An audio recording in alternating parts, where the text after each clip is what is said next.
Saudi আরব থেকে আমরা কিভাবে পিছিয়ে আছি, কত মিনিমাম হলে 100 বছর পিছিয়ে আছি। আপনাদেরকে দেখাই, এই যে মেশিনটা দেখতেছেন, এটা হলো একটা পার্কের ভিতরে এই মেশিনটা তারা রাখছে। এটা হলো এখানে আপনার অ্যাপস দিয়ে রাখছে, এই বারকোড আছে।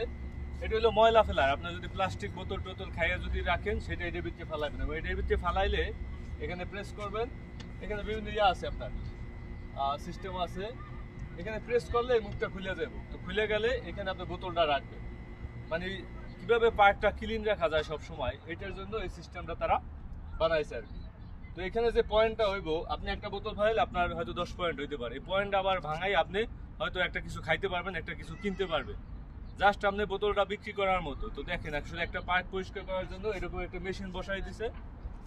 পার্কটাও ক্লিন থাকলো, পরিবেশটাও দূষণমুক্ত হইলো না, এবং বিনিময়ে আপনি ওই প্লাস্টিকটা রিসাইকেলের বিনিময়ে আপনি একটা পয়েন্ট পাইলেন। কারণ এই প্লাস্টিকটা যদি আপনি, একটা গাছ আছে, গাছের গোড়ায় যদি আপনি ফালান, এই প্লাস্টিকটা কিন্তু পচবে না, নষ্ট হইবে না। তো পরবর্তীতে পরিবেশ দূষণ হইবে, এবং একটা গাছ রোপণ করলেও কিন্তু গাছটা হইবে না। তো এই যে পরিবেশে ভারসাম্য রক্ষার জন্য বা একটু ক্লিন রাখার জন্য এই ধরনের আধুনিকতায় সৌদি আরব পৌঁছে গেছে। আর আমরা শুধু বিভিন্ন জায়গায় চাঁদাবাজি, দুর্নীতি, লুটপাট এগুলো নিয়ে পড়ে আছি। কিভাবে খাওয়া যায়, একটা বন্দর পর্যন্ত বিদেশিদের হাতে আমরা দিতে পারতেছি না, কারণ বলতেছি যে বিদেশিরা নিয়ে যাইবে বন্দর। আর ভাই, আধুনিকতার ছোঁয়া যদি আপনি নিতে চান, তাহলে আধুনিক বিশ্বের সাথে কানেক্ট হইতে হইবে।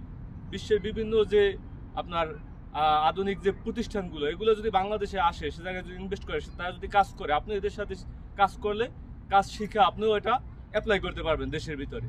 তো আপনি যখন বিদেশিদেরকে আসতেই দিবেন না, বিদেশিদেরকে দূরে ঠেলিয়ে রাখবেন, তখন আপনি এই রকমের আধুনিকতার ছোঁয়া আপনি পাবেন না। দেখা যাইতেছে তারা সেই বন্দরে পরিষ্কার রাখার জন্য এরকমের একটা মেশিন কিন্তু বাংলাদেশে তারা স্থাপন করে দিতে পারে। তো এটাই হলো বাস্তবতা। বিশ্বের সাথে তাল মিলিয়ে চলতে গেলে আপনাকে আধুনিকতার সাথে তাল মেলাইতে হবে। যেমন আপনি যদি ইয়ের কথা চিনতে পারেন, যেমন নোকিয়া সেট কিন্তু প্রত্যেকটা মানুষের হাতে হাতে ছিল একটা সময়।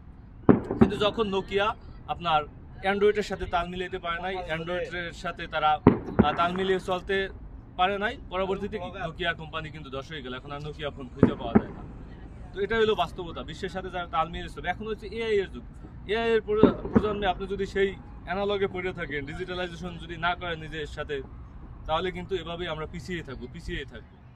তো এটা জাস্ট একটা উদাহরণ দিলাম যে আসলে পৃথিবী কোথায় চলে যাইতেছে, রাষ্ট্রগুলো কোথায় চলে যাইতেছে, আর আমরা এখনো সেই পুরনো জমানায় পড়ে আছি।